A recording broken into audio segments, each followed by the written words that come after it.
Hello दोस्तो, आजच्या नवीन कथेमध्ये आपल्या सर्वांचं स्वागत आहे. आजच्या नवीन कथेचं नाव आहे कौटुंबिक आजार.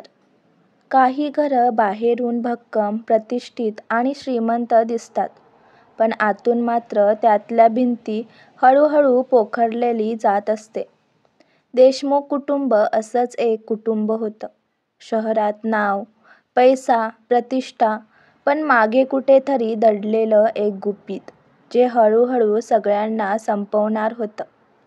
देशमुखांच्या मोठ्या हवेलीत 3 पिढ्या राहत होत्या. कुटुंबात मोठे राजाराम देशमुख, त्यांची बायको, 2 मुलं, सुना, नातवंड असं मोठं कुटुंब. पण काही महिन्यापासून घरात विचित्र घटना सुरू झाल्या होत्या.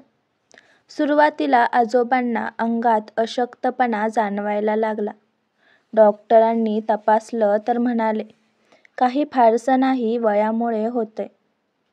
पण त्यानंतर धाकटा मुलगा अमोलही आजारी पडला.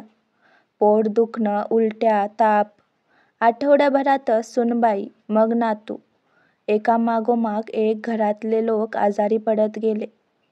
आपल्याला तर बहुतेक पिढीजात आजार आहे, मोठा मुलगा संजय चिंतेने म्हणाला.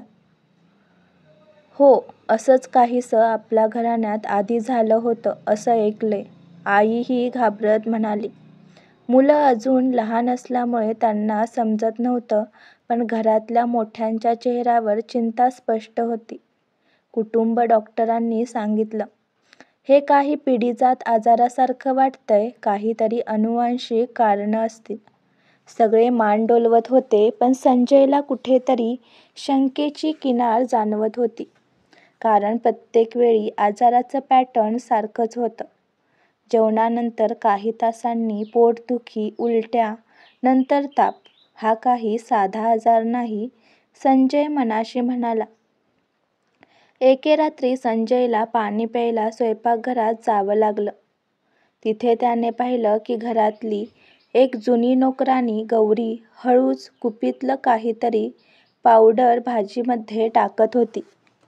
संजय थबकून गेला. ही काय करते? तो पुढे गेला तर गौरी घाबरून उभी राहिली. काय करत होतीस तू? काही नाही बाबासाहेब, मी तर फक्त मीठ टाकत होते. पण संजयने पाहिलं होतं ते मीठ नव्हतं.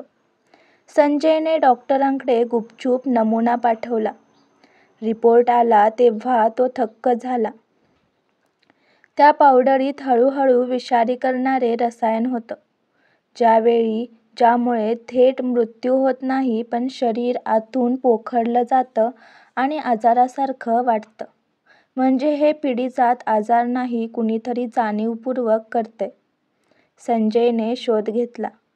गौरी नोकराणी खरं तर गावातून आलेली होती, पण मागे तिला देशमुख कुटुंबाशी शत्रुत्व होतं. तिच्या वडिलांची जमीन देशमुखांनी कधीतरी घेतली होती. गौरीचं आयुष्य उद्ध्वस्त झालं होतं आणि आता ती सूड उगवत होती, हळूहळू देशमुख घरच्यांना संपवून. संजयने सगळ्या घरच्यांना गोळा केलं. हे काही पिढीजात आजार नाही, आपल्या जेवणात विष मिसळलं जातंय आणि ते करते आपलीच नोकराणी. सगळे थक्क झाले. गौरीला पकडलं गेलं तेव्हा ती सुरुवातीला नाकारत होती, पण पुरावे, डॉक्टरांचे रिपोर्ट सगळं समोर आलं तेव्हा तिने मान्य केलं. तुमच्या घरामुळे आमचं घर उद्ध्वस्त झालं. मी शपथ घेतली होती की तुम्हाला सुखाने जगू देणार नाही.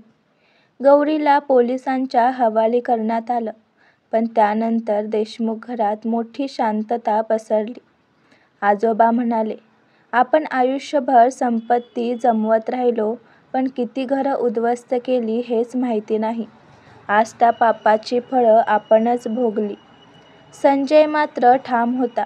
आता आपला व्यवसाय, आपली जमीन आपण योग्य मार्गाने वापरू.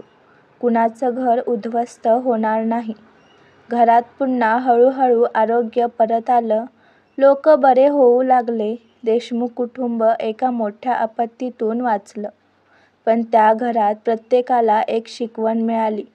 कधीकधी रोग शरीराचा नसतो तर पापांचा असतो आणि त्यावर औषध म्हणजे पश्चाताप आणि एक नवा मार्ग निवडणं.